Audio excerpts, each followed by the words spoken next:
The call came at 3:07 a.m. Hospitals don't call at that hour unless death hovers close. My father's voice, weak, trembling, replayed in my mind as I sped through empty streets. The nurse had said, "critical." That word was enough to splinter something in me. When I reached the ER, the stench of antiseptic and blood clung to me before I even saw him. His hands, mangled, fingers bent the wrong way.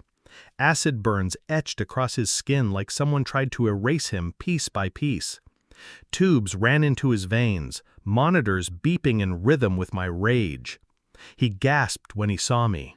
His lips cracked as he whispered, "Son, your business partner, he came to the house." My chest hollowed. "He wanted your server codes. Said he'd hired a WETWORK team to hit your house tonight. When I refused," his voice broke, "he used a car battery on me for hours." My throat tightened, but my expression didn't change. My father had always told me I was too calm, too cold. That calmness had earned me a name in the CIA.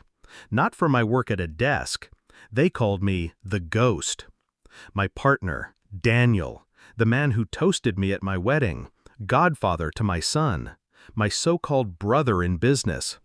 And yet, while I built firewalls around our servers, he built fires around my family. Why? Money? Control? Or had he simply grown tired of standing in my shadow? I stared at my father lying broken, and the pieces clicked into place.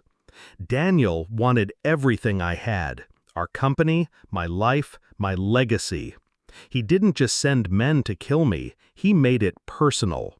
Torturing my father was a message, but messages cut both ways. I kept my voice steady. "You'll be safe here, Dad." A lie. Safe was a word that no longer existed. As I drove home, every red light stretched like a test of patience. I replayed years of conversations with Daniel, his casual smiles, his quiet envy when clients praised me instead of him, his subtle digs disguised as jokes. I had missed the signs, or ignored them. Now my father's broken body forced me to acknowledge the truth. Daniel had declared war, and wars are not won with rage. They are won with silence. I didn't go home. That would have been predictable. Instead, I vanished. My wife believed I was still at the hospital. My son believed I was at work. Daniel believed I was asleep, oblivious. The ghost was awake. First, I tapped into his phone records. Burners. Dozens. Each number connected to disposable voices. But one stood out. A fixer. Ex-military. Known for cleaning up the kind of messes men like Daniel couldn't dirty their hands with. Second, I traced bank transfers. Offshore. Cayman Islands. Shell accounts. Millions siphoned quietly from our company over months. A slow bleed I should have noticed sooner. Third, I ran surveillance. Cameras hidden in his office, his home, even his car. He was sloppy, confident. He thought the ghost had been buried under spreadsheets and fatherhood. At night, I visited the hospital again, watched my father sleep. The burns on his hands told me everything. Daniel hadn't wanted information. He had wanted pain, control, to prove that even my blood could be bent. The rage inside me sharpened, but I kept my movements precise, calculated. I didn't storm his home. I didn't call the police.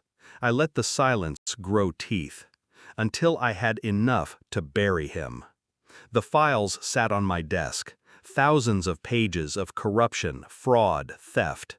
Video of him meeting mercenaries in a parking lot. Audio of him laughing as he wired money for my execution. And one final piece, his voice on tape. "Once he's gone, the company is mine. No one will stop me." I almost smiled. The next morning, I walked into his office, calm, suit pressed, tie straight.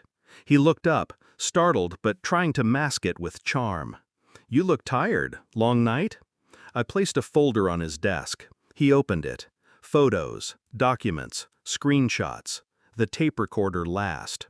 His face drained as his own voice echoed back at him. Once he stammered. This isn't. I cut him off with silence. Just my stare. Cold. Unblinking. He broke before I said a word. I already sent it, I finally said. My voice was flat. Dead. His mouth opened, then shut. He knew. To the board. To the SEC. To every client. To every contact that mattered. His empire wasn't collapsing. It was already rubble. He lunged across the desk, desperate. We can fix this. I stepped back, watching him grasp at a future already gone. Fix it? My voice cut like glass. You tried to erase me. You broke my father. You hired killers for my family. I leaned close enough for him to feel the void in me. They call me the ghost for a reason. He sank into his chair, trembling. His career ended, his freedom next. I didn't touch him, didn't raise my voice. I just left the destruction where it belonged, with him. That night, I sat beside my father's bed. His eyes flickered open, weak but alive. It's done, I whispered. He nodded once. He didn't need details. He knew my methods. He knew silence was sharper than bullets. I walked out of the hospital lighter, not free, but clear. Daniel had thought betrayal would make me reckless, that pain would blind me. But ghosts don't rage. We haunt. And I would haunt him forever, not with fists or bullets, but with the quiet ruin of his name. The last thing he saw when I left his office wasn't anger, it was emptiness.